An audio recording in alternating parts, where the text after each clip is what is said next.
The second book of Maccabees, chapter 6, the suppression of Judaism.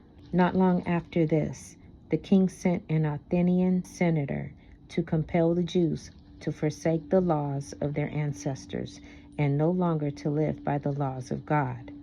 Also to pollute the temple in Jerusalem and to call it the temple of Olympian Zeus, and to call the one in Gerizim the temple of Zeus, the friend of strangers, as did the people who lived in that place. Harsh and utterly grievous was the onslaught of evil, for the temple was filled with debauchery and reveling by the Gentiles, who dallied with prostitutes and had intercourse with women within the sacred precincts, and besides brought in things for sacrifice that were unfit. The altar was covered with abominable offerings that were forbidden by the laws. People could neither keep the Sabbath nor observe the festivals of their ancestors, nor so much as confess themselves to be Jews. On the monthly celebration of the king's birthday, the Jews were taken under bitter constraint to partake of the sacrifices, and when a festival of Dionysus was celebrated, they were compelled to wear wreaths of ivy and to walk in the procession in honor of Dionysus. At the suggestion of the people of Ptolemaeus, a decree was issued to the neighboring Greek cities that they should adopt the same policy toward the Jews and make them partake of the sacrifices, and should kill those who did not choose to change over to Greek customs. One could see, therefore, the misery that had come upon them. For example, 2 women were brought in for having circumcised their children. They publicly paraded them around the city with their babies hanging at their breast, and then hurled them down headlong from the wall. Others who had assembled in the caves nearby in order to observe the 7th day secretly were betrayed to Philip and were all burned together, because their piety kept them from defending themselves in view of their regard for the most holy day. Providential significance of the persecution. Now I urge those who read this book not to be depressed by such calamities, but to recognize that these punishments were designed not to destroy, but to discipline our people. In fact, it is a sign of great kindness not to let the impious alone for long, but to punish them immediately. For in the case of the other nations, the Lord waits patiently to punish them until they have reached the full measure of their sins. But he does not deal in this way with us, in order that he may not take vengeance on us afterward when our sins have reached their height. Therefore he never withdraws his mercy from us. Although he disciplines us with calamities, he does not forsake his own people. Let what we have said serve as a reminder. We must go on briefly with the story. The Martyrdom of Eleazar. Eleazar, one of the scribes in high position, a man now advanced in age and of noble presence, was being forced to open his mouth to eat swine's flesh. But he, welcoming death with honor rather than life with pollution, went up to the rack of his own accord, spitting out the flesh, as all ought to go who have the courage to refuse things that it is not right to taste, even for the natural love of life. Those who were in charge of that unlawful sacrifice took the man aside because of their long acquaintance with him, and privately urged him to bring meat of his own providing, proper for him to use, and to pretend that he was eating the flesh of the sacrificial meal that had been commanded by the king, so that by doing this he might be saved from death, and be treated kindly on account of his old friendship with them. But making a high resolve, worthy of his years and the dignity of his old age and the gray hairs that he had reached with distinction, and his excellent life even from childhood, and moreover, according to the holy God-given law, he declared himself quickly, telling them to send him to Hades. Such pretense is not worthy of our time of life, he said. For many of the young might suppose that Eleazar in his 90th year had gone over to an alien religion, and through my pretense, for the sake of living a brief moment longer, they would be led astray because of me, while I defile and disgrace my old age. even if for the present I would avoid the punishment of mortals. Yet whether I live or die, I shall not escape the hands of the Almighty. Therefore, by bravely giving up my life now, I will show myself worthy of my old age, and leave to the young a noble example of how to die a good death, willingly and nobly, for the reverend and holy laws. When he had said this, he went at once to the rack. Those who a little before had acted toward him with good will now changed to ill will, because the words he had uttered were in their opinion sheer madness. When he was about to die under the blows, he groaned aloud and said, "It is clear to the Lord in his holy knowledge that though I might have been saved from death, I am enduring terrible suffering in my body under this beating. But in my soul I am glad to suffer these things because I fear him." So in this way he died, leaving in his death an example of nobility and a memorial of courage, not only to the young, but to the great body of his nation. The Martyrdom of 7 Brothers. Chapter 7. It happened also that 7 brothers and their mother were arrested, and were being compelled by the king, under torture with whips and thongs, to partake of unlawful swine's flesh. One of them acted as their spokesman, said, "What do you intend to ask and learn from us? For we are ready to die rather than transgress the laws of our ancestors." The king fell into a rage and gave orders to have pans and cauldrons heated. These were heated immediately, and he commanded that the tongue of their spokesman be cut out, and that they scalp him and cut off his hands and feet, while the rest of the brothers and the mother looked on.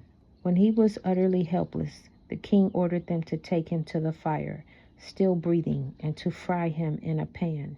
The smoke from the pan spread widely, but the brothers and their mother encouraged one another to die nobly, saying, "The Lord God is watching over us, and in truth has compassion on us," as Moses declared in his song that bore witness against the people to their faces, when he said, "And he will have compassion on his servants." After the first brother had died in this way, they brought forward the second for their sport. They tore off the skin of his head with the hair, and asked him, "Will you eat rather than have your body punished limb by limb?" He replied in the language of his ancestors and said to them, "No." Therefore he in turn underwent tortures as the first brother had done. And when he was at his last breath, he said, "You accursed wretch, you dismiss us from this present life, but the King of the universe will raise us up to an everlasting renewal of life, because we have died for his laws." After him, the third was the victim of their sport. When it was demanded, he quickly put out his tongue and courageously stretched forth his hands, and said nobly, "I got these from heaven, and because of his laws, I disdain them, and from him I hope to get them back again." As a result, the king himself and those with him were astonished at the young man's spirit, for he regarded his sufferings as nothing. After he too had died, they maltreated and tortured the fourth in the same way. When he was near death, he said, "One cannot but choose to die at the hands of mortals and to cherish the hope God gives of being raised again by him. But for you there will be no resurrection to life."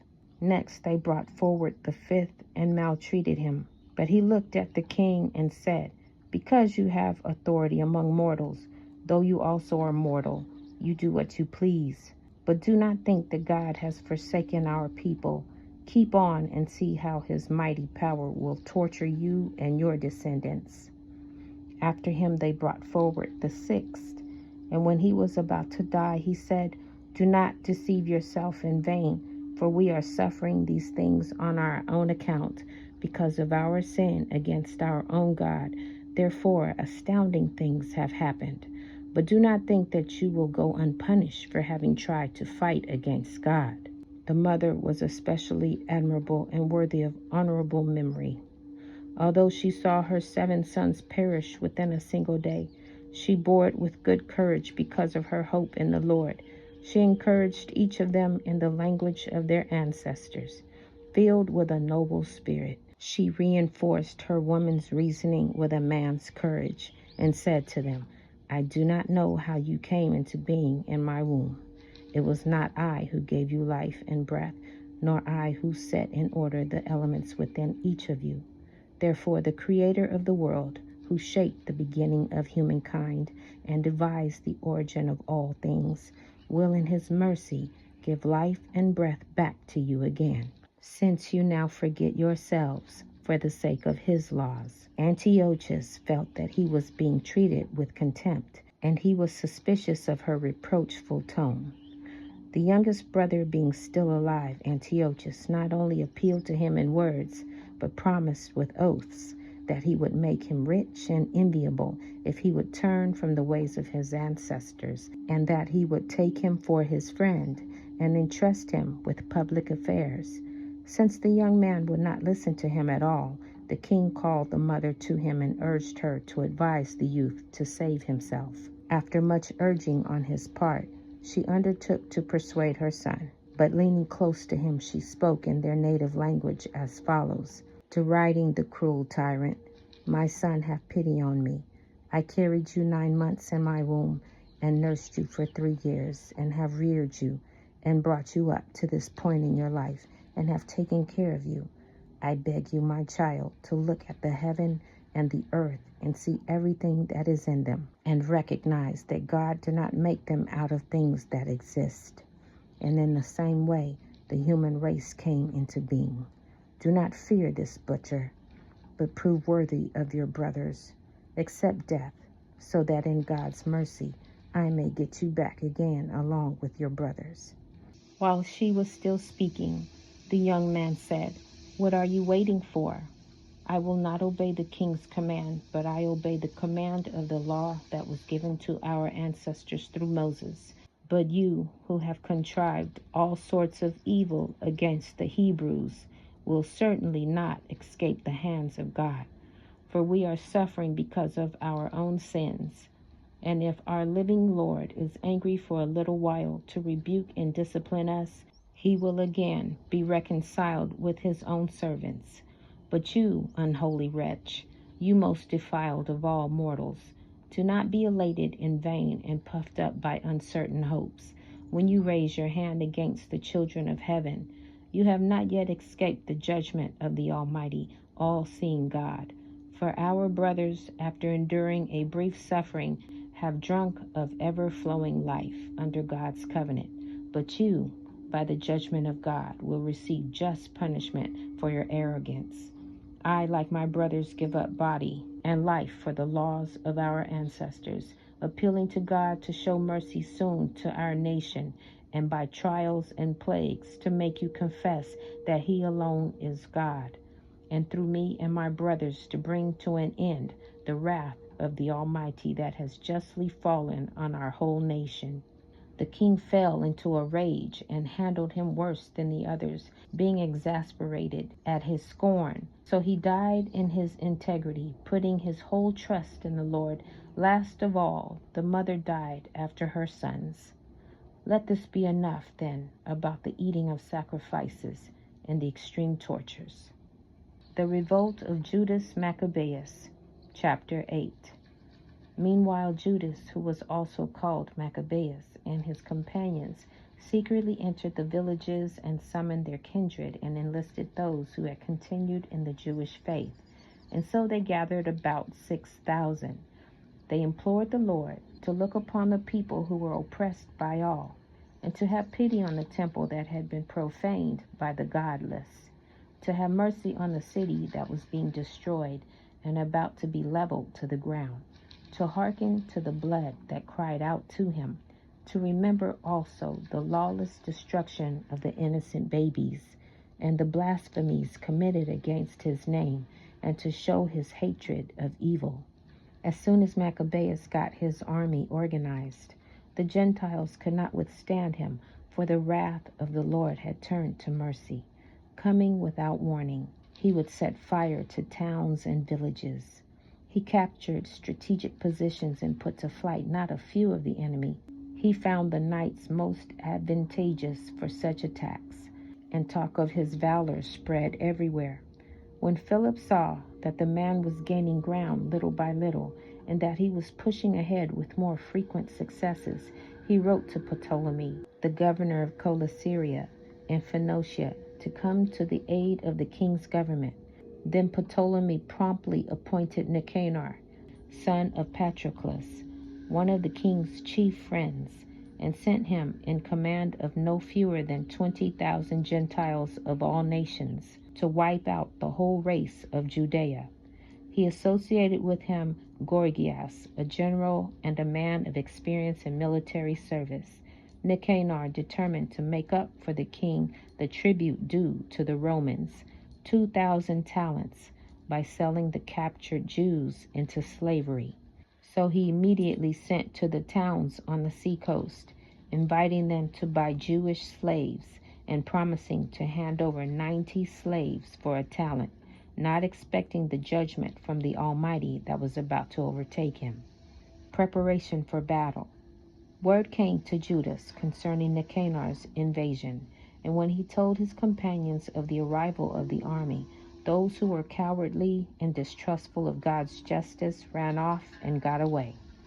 Others sold all their remaining property and at the same time implored the Lord to rescue those who had been sold by the ungodly Nicanor before he ever met them. If not for their own sake, then for the sake of the covenants made with their ancestors, and because he had called them by his holy and glorious name. But Maccabees gathered his forces together to the number 6,000, and exhorted them not to be frightened by the enemy, and not to fear the great multitude of Gentiles who were wickedly coming against them, but to fight nobly, keeping before their eyes the lawless outrage that the Gentiles had committed against the holy place, and the torture of the derided city, and besides, the overthrow of their ancestral way of life. For they trust to arms and acts of daring. He said, "But we trust in the Almighty God, who is able, with a single nod, to strike down those who are coming against us, and even if necessary, the whole world." Moreover, he told them of the occasions when help came to their ancestors, how in the time of Sennacherib, when 185,000 perished, and the time of the battle against the Galatians that took place in Babylonia, when 8,000 Jews fought along with 4,000 Macedonians. Yet when the Macedonians were hard pressed, the 8,000, by the help that came to them from heaven, destroyed 120,000 Galatians and took a great amount of booty. Judas defeats Nicanor. With these words he filled them with courage and made them ready to die for their laws and their country. Then he divided his army into 4 parts. He appointed his brothers also, Simon and Joseph and Jonathan, each to command a division, putting 1,500 men under each. Besides, he appointed Eleazar to read aloud from the holy book and gave the watchword, the help of God. Then, leading the first division himself, he joined battle with Nicanor. With the Almighty as their ally, they killed more than 9,000 of the enemy, and wounded and disabled most of Nicanor's army, and forced them all to flee.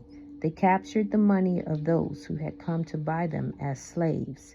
After pursuing them for some distance, they were obliged to return because the hour was late. It was the day before the Sabbath, and for that reason they did not continue their pursuit. When they had collected the arms of the enemy and stripped them of their spoils, they kept the Sabbath, giving great praise and thanks to the Lord, who had preserved them for that day and allotted it to them as the beginning of mercy. After the Sabbath, they gave some of the spoils to those who had been tortured and to the widows and orphans, and distributed the rest among themselves and their children. When they had done this, they made common supplication and implored the merciful Lord to be wholly reconciled with his servants. Judas defeats Timothy and Bacchides. In encounters with the forces of Timothy and Bacchides, they killed more than 20,000 of them and got possession of some exceedingly high strongholds, and they divided a very large amount of plunder, giving to those who had been tortured and to the orphans and widows, and also to the aged, shares equal to their own. They collected the arms of the enemy and carefully stored all of them in strategic places. The rest of the spoils they carried to Jerusalem. They killed the commander of Timothy's forces, a most wicked man, and one who had greatly troubled the Jews. While they were celebrating the victory in the city of their ancestors, they burned those who had set fire to the sacred gates. Callisthenes and some others who had fled into one little house. So these received the proper reward for their impiety. The thrice accused Nicanor, who had brought the 1,000 merchants to buy the Jews, having been humbled with the help of the Lord by opponents whom he regarded as of the least account, took off his splendid uniform and made his way alone like a runaway slave across the country until he reached Antioch, having succeeded chiefly in the destruction of his own army. So he who had undertaken to secure tribute for the Romans by the capture of the people of Jerusalem proclaimed that the Jews had a defender, and that therefore the Jews were invulnerable because they followed the laws ordained by him. The last campaign of Antiochus Epiphanes, chapter 9. About that time, as it happened, Antiochus had retreated in disorder from the region of Persia. He had entered the city called Persepolis and attempted to rob the temples and control the city. Therefore the people rushed to the rescue with arms, and Antiochus and his army were defeated, with the result that Antiochus was put to flight by the inhabitants and beat a shameful retreat. While he was in Ecbatana, news came to him of what had happened to Nicanor and the forces of Timothy.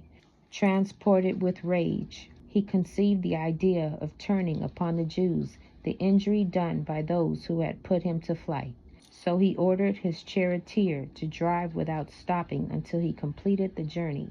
But the judgment of heaven rode with him, for in his arrogance he said, "When I get there, I will make Jerusalem a cemetery of Jews." But the all-seeing Lord, the God of Israel, struck him with an incurable and invisible blow. As soon as he stopped speaking, he was seized with a pain in his bowels, for which there was no relief, and with sharp internal tortures, and that very justly, for he had tortured the bowels of others with many and strange inflictions. Yet he did not in any way stop his insolence, but was even more filled with arrogance, breathing fire in his rage against the Jews, and giving orders to drive even faster. And so it came about that he fell out of his chariot as it was rushing along, and the fall was so hard as to torture every limb of his body. Thus he who only a little while before had thought in his superhuman arrogance that he could command the waves of the sea, and had imagined that he could weigh the high mountains in a balance, was brought down to earth and carried in a litter, making the power of God manifest to all. And so the ungodly man's body swarmed with worms, and while he was still living in anguish and pain, his flesh rotted away, and because of the stench, the whole army felt revulsion at his decay. Because of his intolerable stench, no one was able to carry the man who a little while before had thought that he could touch the stars of heaven. Then it was that, broken in spirit, he began to lose much of his arrogance, and to come to his senses under the scourge of God, for he was tortured with pain every moment. And when he could not endure his own stench, he uttered these words, "It is right to be subject to God. Mortals should not think that they are equal to God." Antiochus makes a promise to God. Then the abominable fellow made a vow to the Lord, who would no longer have mercy on him, stating that the holy city, which he was hurrying to level to the ground and to make a cemetery, he was now declaring to be free, and the Jews, whom he had not considered worth bearing but had planned to throw out with their children for the wild animals and for the birds to eat, he would make all of them equal to citizens of Athens, and the holy sanctuary, which he had formerly plundered, he would adorn with the finest offerings, and all the holy vessels he would give back many times over, and the expenses incurred for the sacrifices he would provide for his own revenues, And in addition to all this, he also would become a Jew and would visit every inhabited place to proclaim the power of God. But when his sufferings did not in any way abate, for the judgment of God had justly come upon him, he gave up all hope for himself and wrote to the Jews the following letter in the form of a supplication. This was its contents. Antiochus' letter in death. To his worthy Jewish citizens, Antiochus, their king and general, sends hearty greetings and good wishes for their health and prosperity. If you and your children are well and your affairs are as you wish, I am glad. As my hope is in heaven, I remember with affection your esteem and goodwill. On my way back from the region of Persia, I suffered an annoying illness, and I have deemed it necessary to take thought for the general security of all. I do not despair of my condition, for I have good hope of recovering from my illness. But I observe that my father, on the occasions when he made expeditions into the upper country, appointed his successor, so that if anything unexpected happened or any unwelcome news came, the people throughout the realm would not be troubled, for they would know to whom the government was left. Moreover, I understand how the princes along the borders and the neighbors of my kingdom keep watching for opportunities and waiting to see what will happen. So I have appointed my son Antiochus to be king, whom I have often entrusted and commended to most of you when I hurried off to the upper provinces. And I have written to him what is written here. I therefore urge and beg you to remember the public and private services rendered to you, and to maintain your present goodwill, each of you, toward me and my son. For I am sure that he will follow my policy and will treat you with moderation and kindness. So the murderer and blasphemer, having endured the more intense suffering, such as he had inflicted on others, came to the end of his life by a most pitiable fate, among the mountains in a strange land. And Philip, one of his courtiers, took his body home. Then, fearing the son of Antiochus, he withdrew to Ptolemy Philometor in Egypt. Purification of the Temple. Chapter 10. Now Maccabees and his followers, the Lord leading them on, recovered the temple and the city. They tore down the altars that had been built in the public square by the foreigners, and also destroyed the sacred precincts. They purified the sanctuary and made another altar of sacrifice. Then, striking fire out of flint, they offered sacrifices. After a lapse of 2 years, and they offered incense and lighted lamps, and set out the bread of the presence. When they had done this, they fell prostrate and implored the Lord that they might never again fall into such misfortunes, but that if they should ever sin, they might be disciplined by him with forbearance, and not be handed over to blasphemous and barbarous nations. It happened that on the same day on which the sanctuary had been profaned by the foreigners, the purification of the sanctuary took place, that is, on the 25th day of the same month, which was Kislev. They celebrated it for 8 days with rejoicing in the manner of the festival of booths, remembering how not long before, during the festival of booths, they had been wandering in the mountains and caves like wild animals. Therefore, carrying ivy-wreath wands and beautiful branches, and also fronds of palm, they offered hymns of thanksgiving to him who had given success to the purifying of his own holy place. They decreed by public edict, ratified by vote, that the whole nation of the Jews should observe these days every year. Such then was the end of Antiochus, who was called Epiphanes. Accession of Antiochus Epiphanes. Now we will tell what took place under Antiochus Epiphanes, who was the son of that ungodly man, and will give a brief summary of the principal calamities of the wars. This man, when he succeeded to the kingdom, appointed one Lysias to have charge of the government, and to be chief governor of Coelesyria and Phoenicia. Ptolemy, who was called Macron, took the lead in showing justice to the Jews, because of the wrong that had been done to them, and attempted to maintain peaceful relations with them.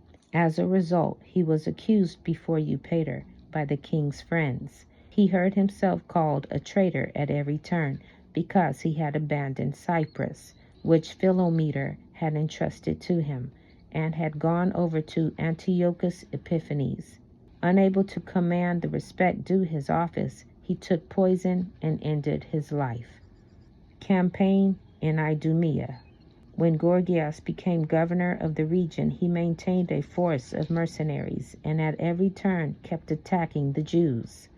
Besides this, the Idumeans, who had control of important strongholds, were harassing the Jews.